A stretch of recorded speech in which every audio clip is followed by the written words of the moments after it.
What would you do if the only thing you had left from a happier time, the last reminder of someone you loved, was the only thing that could save the person who meant the most to you? That was the impossible choice 8-year-old Ethan Walker faced as he stood in the sweltering Texas heat, gripping a faded blue toy truck, the only gift his father had ever given him before disappearing from his life. It wasn't just a toy. It was a piece of his past, a memory of what once was. But now it had to become something more. His mother, Caroline Walker, was sick, and the medicine she needed was out of reach. So Ethan made a decision. Determined to help his mother, he set up a small makeshift stand at a flea market, hoping that anyone would see the value in the one thing he had left. But no one stopped. People glanced, smiled, and kept walking. Time was running out. Then, just when his hope was fading, a stranger in a navy blue suit appeared. What happened next would change Ethan and Caroline's lives forever. But was this act of kindness too good to be true? And who was the man who stopped that day? Stay with us as we unfold a story of sacrifice, fate, and second chances. A story that proves that sometimes, the smallest choices can lead to the most extraordinary outcomes. If you enjoy heartwarming and inspiring stories like this, don't forget to hit that subscribe button and turn on notifications so you never miss an update. Now, sit back, relax, and dive into Ethan's unforgettable journey. Bạn đã nói. Hãy viết tiếp phần 2-3 viết thật chi tiết và bổ sung những ý bạn cảm thấy thiếu. Jack đã nói. The afternoon sun beat mercilessly on the crowded Houston flea market, where vendors called out their prices and customers haggled over everything from antique furniture to second-hand clothes. The air smelled of grilled fajitas and roasted peanuts, a tempting aroma that made Ethan's stomach grumble. But he wasn't here for food. He was here to save his mother. Ethan Walker, just 8 years old, sat on an overturned milk crate, gripping his faded blue toy truck so tightly that his knuckles turned white. He had arranged the car neatly on a scrap of cardboard, hoping it would look significant enough to catch someone's eye. His mother, Caroline Walker, had no idea he was here. She was back at their tiny apartment, though resting was just a kinder way of saying she was too weak to get up. The past few months had drained her, and the cough that rattled her chest at night had only gotten worse. Ethan had overheard the pharmacist's words 2 days ago. Without insurance, it'll be $215 for the full prescription. The way his mother had gripped the edge of the counter, her fingers trembling as she whispered, "Is there a cheaper option?" had made his stomach turn. There wasn't, and when they walked out of the pharmacy empty-handed, her tired eyes were filled with silent resignation. That was when Ethan knew. He couldn't just sit there and do nothing. So here he was, in the heat of the flea market, trying to sell the only thing he had left that mattered. The truck wasn't just a toy. It had been a gift from his father, before he left, before life got so hard. Ethan still remembered that day, how his dad had picked him up and whispered, "This truck is just like you, buddy, strong, fast, and unstoppable." But his dad was gone now, and his mother needed help more than he needed memories. People walked by. Some glanced at him. Others smiled politely but kept moving. Minutes turned into an hour. His throat was dry. His heart sank lower with every person who passed without stopping. Finally, an older man with a scruffy gray beard paused. He picked up the truck, turning it over in his hands. "How much, kid?" Ethan sat up straighter. $20. The man let out a low whistle. "That's a lot for an old toy." "It's special," Ethan said, his voice firm. The man studied him for a moment before sighing and shaking his head. "Sorry, kid. Can't do 20. Ethan watched helplessly as he walked away, disappointment tightening his chest. Just as Ethan's hope started to wither under the Texas sun, a shadow fell over him. Looking up, he saw a man standing there. A towering figure in a navy blue suit, perfectly pressed and tailored, his shoes polished to a mirror shine. He held a to-go coffee cup in one hand, his other hand scrolling through his phone. There was something about him that felt different. People instinctively moved out of his way, yet he wasn't rushing. He seemed like the kind of man who didn't stop for anyone. Yet here he was, pausing for Ethan. The man's sharp green eyes flicked to the truck and Ethan. What are you selling? Ethan hesitated before carefully holding up the truck, cradling it like it was made of glass. My toy truck. The man raised an eyebrow. Why? Ethan swallowed hard. He could lie, say he wanted a new game or was just here for fun. But that wasn't the truth. So he told him. My mom needs medicine, he said simply. The air shifted. The usual arrogance in the man's expression flickered into something else.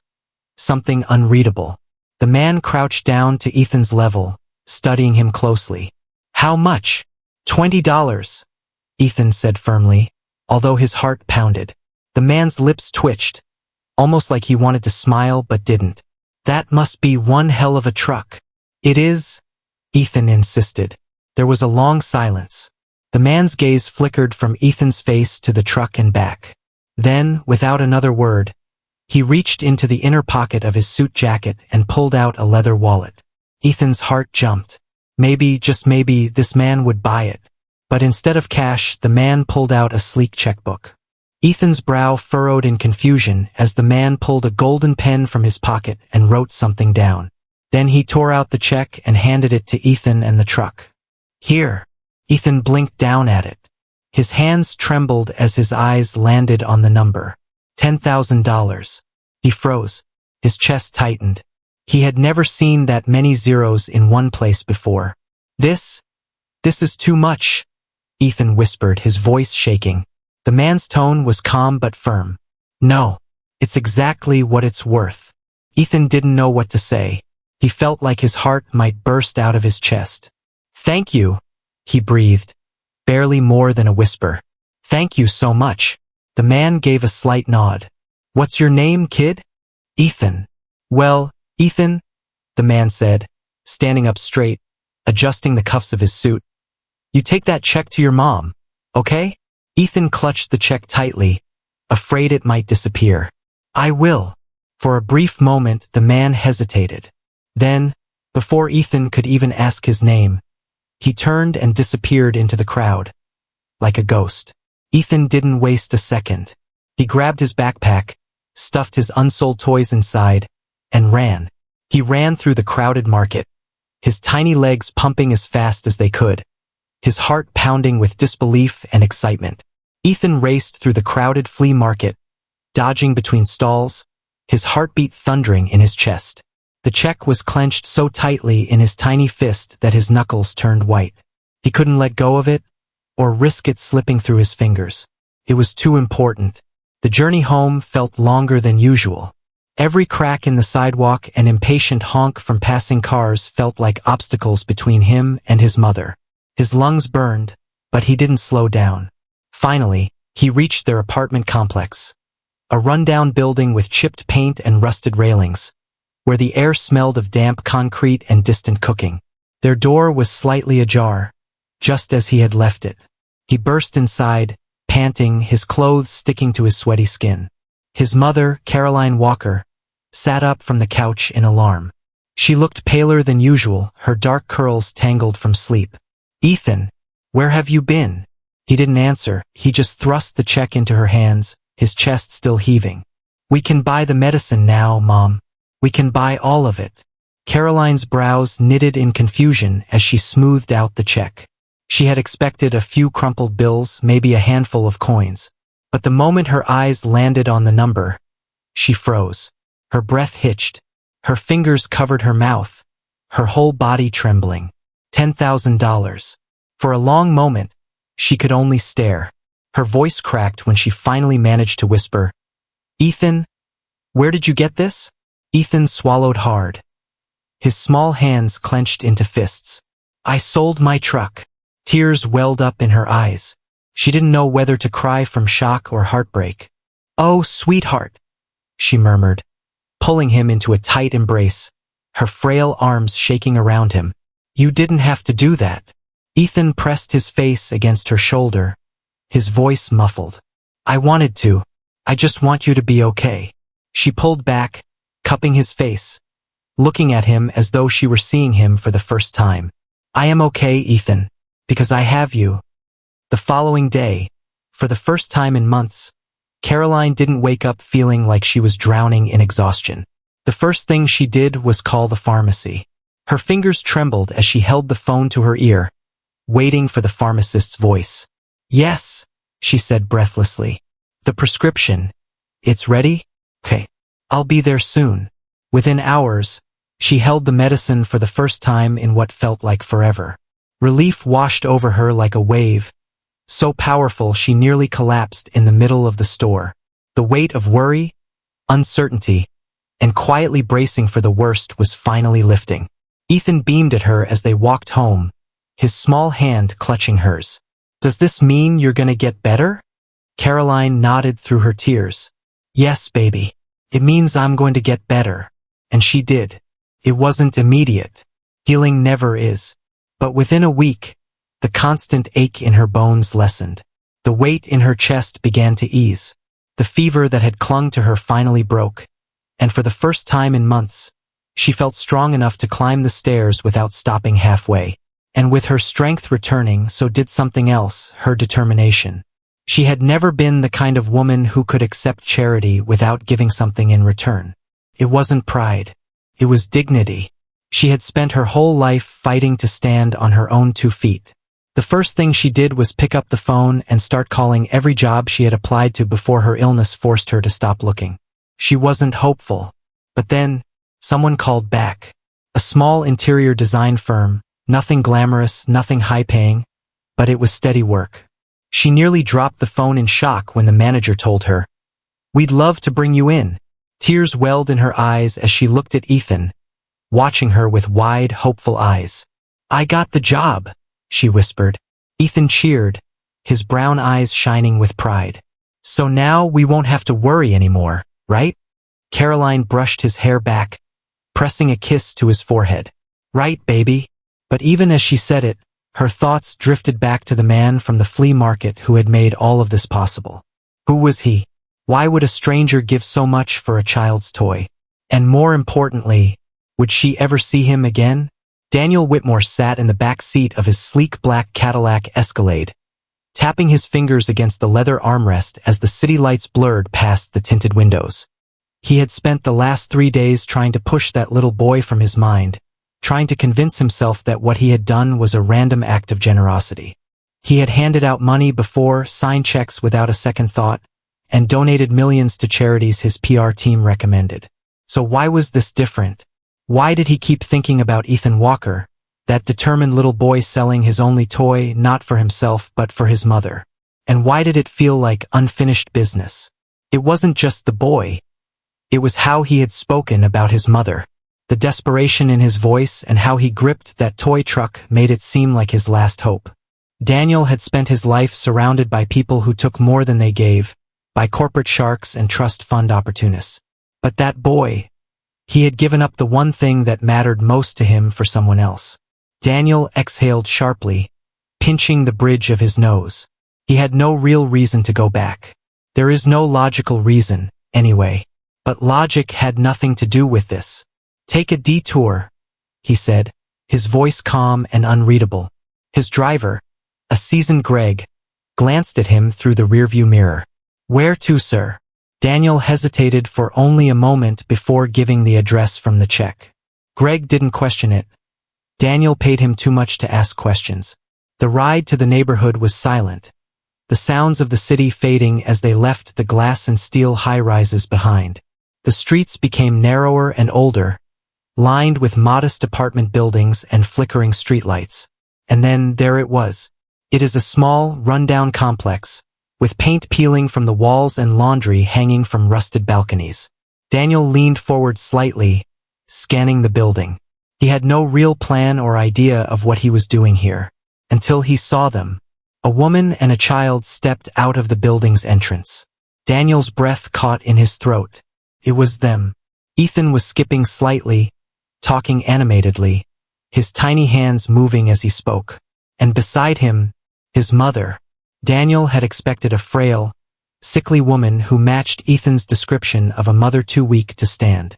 But Caroline Walker was not what he had imagined. She was thin, yes, but there was strength in how she carried herself. Her dark curls framed a delicate face, her skin still slightly pale but no longer sickly. She wore a simple blouse and jeans, but there was something effortless about her beauty. And when she laughed, a real, full laugh, something inside Daniel shifted. Ethan tugged at her hand, and she looked down at him with an expression so full of love that Daniel felt an unfamiliar tightness in his chest. He had been prepared to see gratitude, exhaustion, and even suspicion, but he hadn't expected to see happiness. He had expected a woman barely holding on. Instead, he found someone who had fought her way back to life. Before he could process what that meant, Ethan's gaze lifted, locked onto him. The boy's eyes widened in shock, and for a second, no one moved. Then, before Daniel could react, Ethan broke into a run. "Hey!" Ethan's voice cut through the quiet street as he ran straight toward Daniel. "It's you." Caroline, who had been rummaging through her purse, lifted her head in confusion. "Ethan, wait." Too late. The boy skidded to a stop before Daniel, slightly out of breath but grinning up at him. "You came back," Ethan said, as if he had been waiting for this moment all along. Daniel cleared his throat, suddenly feeling entirely out of place in his designer suit on a street where people barely made rent. He didn't do this. He didn't do random visits or unplanned conversations. But here he was. "I was in the area," he lied. Ethan didn't buy it for a second. "No, you weren't." Daniel smirked just a little. The kid was sharp. By then, Caroline had caught up, her expression wary but polite. She glanced at Ethan, then back at Daniel, her eyes filled with silent questions. "Mom," Ethan said, bouncing on his heels. "This is the guy, the one who bought my truck." Caroline's breath hitched, and then, as if replaying every moment in her mind, she looked at Daniel. Looked at him. "You're Daniel Whitmore," she said, her voice carefully measured. Daniel raised an eyebrow. "You know me?" She let out a short breath, shaking her head. "Everyone knows you." That was true.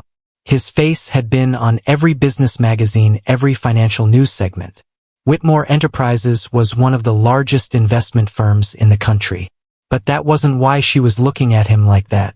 She was looking at him like she couldn't quite figure him out. "Why?" she asked, her voice quieter now. "Why did you do it?" Daniel held her gaze, but he didn't have an answer. Not one that made sense, anyway. So instead, he shrugged. "Your son made a good deal."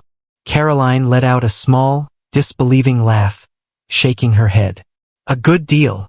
$10,000 for a toy truck? Sounds like a steal." She crossed her arms. "You don't even know us. Should that have mattered?" Daniel countered smoothly. Caroline blinked at him.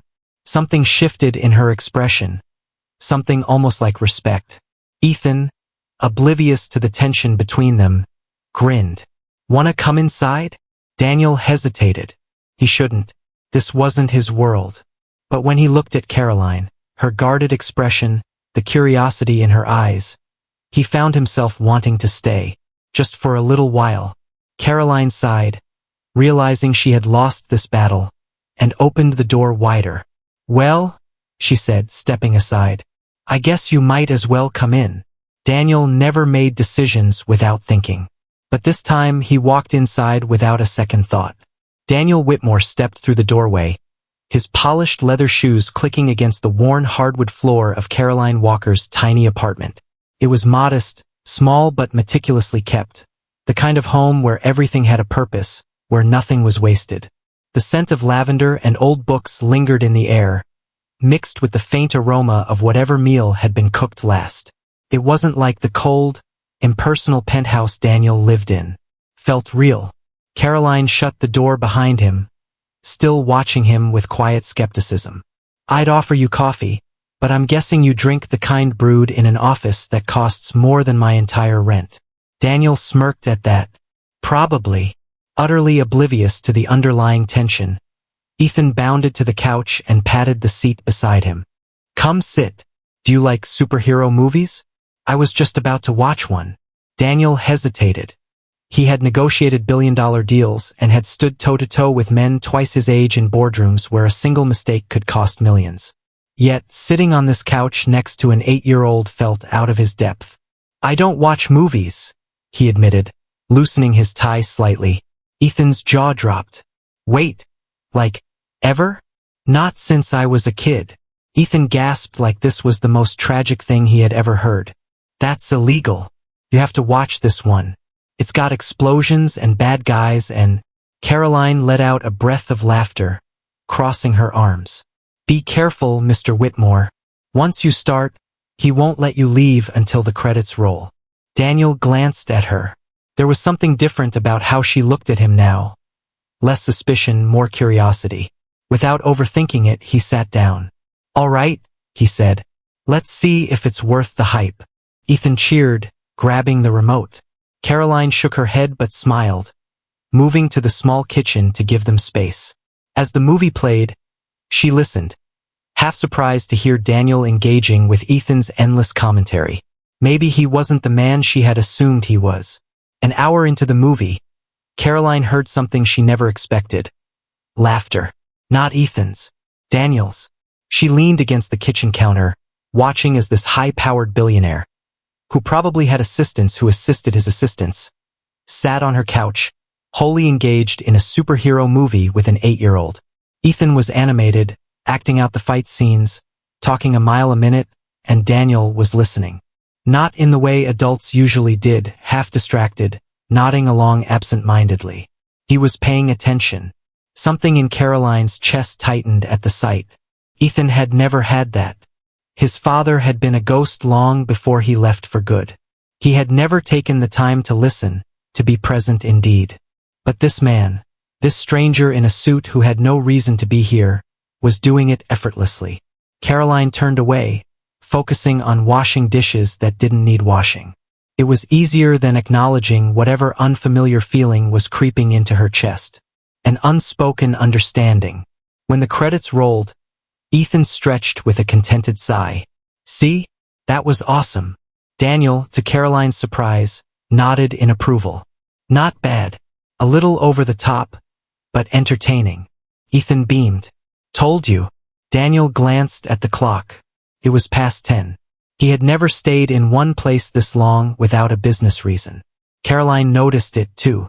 You should go, she said, though her voice lacked the sharpness it had earlier. Daniel hesitated. For the first time in a long time, he wasn't eager to leave. He glanced at Ethan, who was already dozing off the couch, and then back at Caroline. He's a good kid. Caroline nodded, brushing a strand of hair behind her ear. Yeah, he is.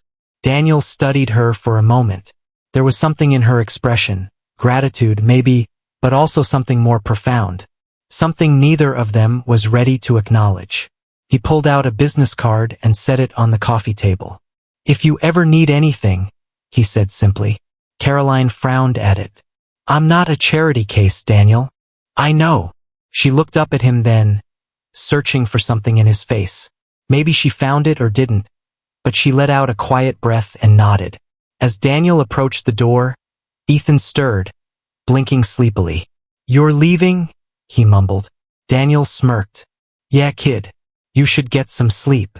Ethan yawned. You're coming back, right? The question caught Daniel off guard. He had never planned on coming back at all. But as he looked at the boy, this kid who had fought so hard for his mother, who had stared up at him with unshakable determination that day in the flea market, he realized something. He wanted to. Daniel nodded. Yeah, kid. I'll be back. Ethan smiled before falling back asleep. And as Daniel stepped into the night, he realized something else. For the first time in a long time, he didn't feel alone. Daniel Whitmore wasn't used to second-guessing himself. In his world, decisions were made quickly and efficiently with logic, not emotion. He had built his career on that principle, turning Whitmore Enterprises into a billion-dollar powerhouse. And yet, as he sat in his penthouse office the following day, staring out over the Houston skyline, all he could think about was a tiny apartment across town, a little boy with bright eyes, and a woman who challenged him without even trying. It was unsettling. He had left the night before expecting to feel relieved, as if he had done his duty, tied up the loose end. Instead, he felt unsettled. A knock at the door pulled him from his thoughts. His assistant, Melissa, stepped in, tablet in hand. Sir, You have a 9:30 with the London investors, followed by a board meeting at 11. Daniel nodded absently. Push the London call to noon. Melissa blinked. Sir, I have something to take care of this morning. She hesitated before nodding. I'll reschedule. As she left, Daniel stood, grabbing his suit jacket.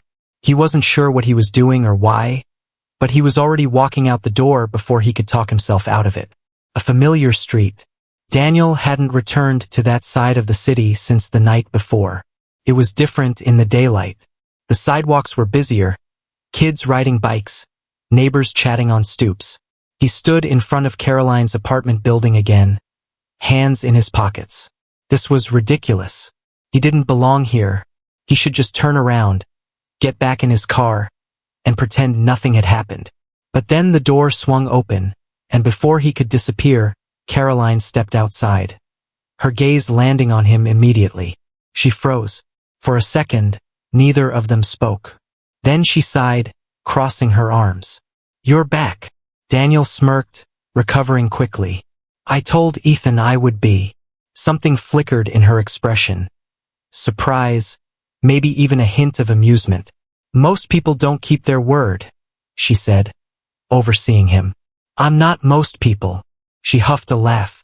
Yeah, I'm starting to realize that. Daniel glanced past her. Ethan at school? She nodded, shifting the grocery bag in her arms. Yeah, I was just about to head out. Daniel hesitated, then reached for the bag before he could overthink it. Caroline's eyebrows shot up. Are you seriously about to carry my groceries? Would that be so shocking? She gave a half-disbelieving chuckle but didn't stop him as he took the bag. As they walked toward the apartment, she glanced up at him. You don't seem like the kind of guy who does casual visits. I don't, Daniel admitted. So why are you here? He considered the question for a moment before answering. I don't know yet. Caroline studied him. For the first time, she didn't seem as guarded. Well, she said, unlocking the door, I guess we'll figure that out. The next few weeks became something Daniel hadn't expected. He stopped by more often, at first under the excuse of checking on Ethan, then because it felt natural. Caroline, though still wary, stopped questioning it. Ethan thrived in his presence, practically lighting up whenever Daniel entered the door. They played chess, watched movies, and even tossed a football in the parking lot one afternoon. Something Daniel hadn't done since he was a teenager. It was strange and unfamiliar but not unwelcome. And then, one evening, everything changed. Daniel was at Caroline's apartment, sitting on the couch with a cup of coffee while she finished grading a few design mock-ups for work. Ethan was asleep, his tiny snores drifting from the bedroom. The air was comfortable, and it felt easy, not forced. Until Caroline spoke. You never told me about your family. Daniel stiffened. Caroline, sensing it, glanced at him. Too personal? He let out a slow breath, setting his cup down. I don't talk about them much. Caroline waited, but when he said nothing else, she leaned back. Let me guess. Rich, powerful, and emotionally unavailable. Daniel let out a short, humorless laugh. Something like that. Her gaze softened. So that's why you work so much. It's what I know. Caroline didn't press. Instead, she nodded. I get it. Daniel frowned slightly. You do. She sighed, tucking a curl behind her ear. Ethan's dad left when he was 5. Before that, he was barely around. Always working, always chasing something bigger. I told myself I wouldn't make excuses for him, but I spent years wondering if maybe I just wasn't enough. Daniel stared at her, something unfamiliar twisting in his chest. You ever hear from him? She shook her head. No. And at this point, I don't want to. Silence settled between them. It wasn't awkward, it was understanding. Then, softly, Caroline said, You remind me of him sometimes. Daniel felt that like a punch to the ribs. But before he could say anything, she continued, Not in a bad way. Just in the way you pull away when things get too real. Daniel swallowed, looking down at his hands. She wasn't wrong. I don't do this, he admitted. I don't get close to people. Caroline watched him, her expression unreadable. "Well," she said, voice quiet but steady. "You're close now." Daniel met her gaze, and he didn't feel the need to run for the first time in years. For weeks, Daniel Whitmore had done something he had never done before. He stayed. He had spent years building walls, keeping emotions at arm's length, ensuring that no one ever got close enough to hurt him. But now, somehow, he found himself sitting at Caroline Walker's tiny kitchen table, drinking 2-week coffee and listening to Ethan explain why Spider-Man was better than Batman. And the terrifying part? He liked it. He liked how Caroline always had an answer for everything, how she challenged him without trying. He liked how Ethan made him laugh, how the kid's excitement was infectious, and how he looked at Daniel like he was something more than a billionaire in a suit. He liked how he wasn't alone for the first time in years. But just when he started believing that maybe, just maybe, he could be part of this little world, his past came knocking. It happened on a Friday afternoon. Daniel had just wrapped up a meeting when Melissa, his assistant, knocked on his office door, looking uneasy. "There's someone here to see you, sir." Daniel frowned. "Do I have an appointment?" "No," she hesitated. "But he says it's important." The office door swung open before Daniel could ask more, and a man stepped inside.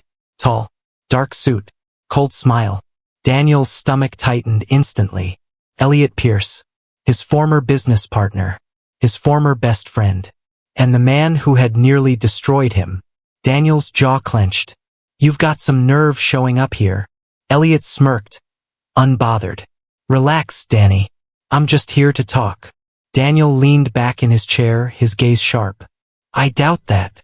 Elliot walked over to the floor-to-ceiling window, looking over the Houston skyline.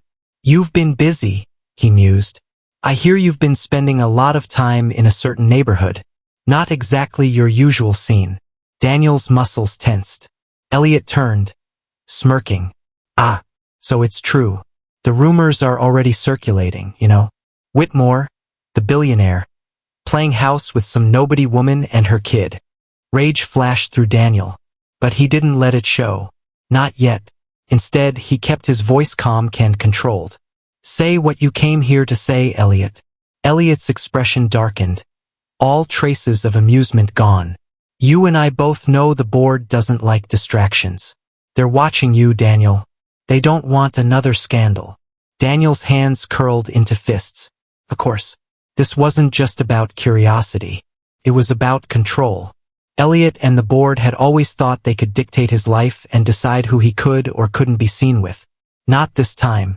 Daniel stood, stepping around his desk until he was face to face with Elliot. "Let me make something obvious. I don't answer to you. Not anymore." Elliot's smile was slow, mocking. "We'll see about that." And with that, he walked out, leaving a storm brewing in his wake. Daniel had spent years believing his world, and Caroline's couldn't mix. Now, he realized they were colliding faster than he could control. For the next few days, he kept his distance. Not because he wanted to, but because he had to. If Elliot knew about Caroline, the board did too. And if they knew, it was only a matter of time before the media found out. He couldn't drag her into that. He wouldn't. But then, Ethan showed up at his office. Daniel had just stepped out of a meeting when he spotted him. A small figure sitting on a lobby bench, swinging his legs. His heart dropped. He immediately walked over, crouching in front of him. "Ethan? What are you doing here?" Ethan looked up at him, his little face full of something Daniel hadn't expected. "Hurt." "You stopped coming," the boy said quietly. "Did I do something wrong?" Daniel felt that like a knife to the chest. "No, buddy," he said gently. "You didn't do anything wrong." Ethan frowned. "Then why are you acting weird?" Daniel exhaled, running a hand through his hair. How could he explain this? How could he tell this kid that he was scared? For the first time, he had something he didn't want to lose. Before figuring out the right words, Ethan pulled something from his pocket and held it out. Daniel stared. It was the toy truck. The same one Ethan had sold at the flea market. The one Daniel had tracked down and returned to him. Ethan swallowed. "Mom always says we don't take things for free.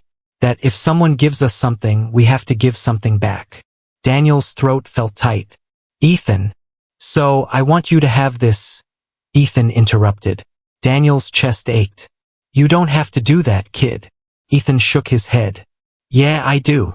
And then, softly, because I don't want you to go. That was it.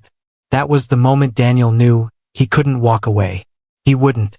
That evening, Daniel showed up at Caroline's apartment, knocking on the door like a man who had finally decided. She answered, her expression unreadable. What are you doing here, Daniel? I'm done running. She blinked. Excuse me? He exhaled. I thought I was protecting you by staying away. But the truth is, I was protecting myself. I've spent my whole life keeping people at a distance because I feared they'd just leave if I let them in. Caroline stared at him, something shifting in her eyes. But then you and Ethan showed up, Daniel continued, his voice softer now. And suddenly, I don't want to be alone anymore. Silence. Then Caroline whispered, Daniel. He stepped closer, his voice steady. I love you, Caroline. And I love Ethan. And I don't care what the board says, the media, or anyone says. I want this. I want you. Tears glistened in her eyes. And then, before she could talk herself out of it, she stepped forward and kissed him. Daniel pulled her close, holding on like a man who had finally found what he'd been searching for all along. And just like that, the walls he had spent years building came crashing down. Epilogue. The life they built. Months later, Caroline and Ethan stood in front of their new home. It wasn't a penthouse. It wasn't a mansion. It was just a home. A real one. Ethan ran through the front yard, laughing, while Daniel watched from the porch, an arm wrapped around Caroline. She looked up at him, smiling. You still think you're not meant for this? She teased. Daniel smirked, pressing a kiss to her temple. Not anymore, because some dreams aren't about money or success. Some dreams are just about finding the people who make life worth living. And this was the dream worth chasing. If you loved this story, don't forget to hit that subscribe button. More heartfelt, emotional stories are coming your way, because sometimes the smallest moments lead to the most significant changes.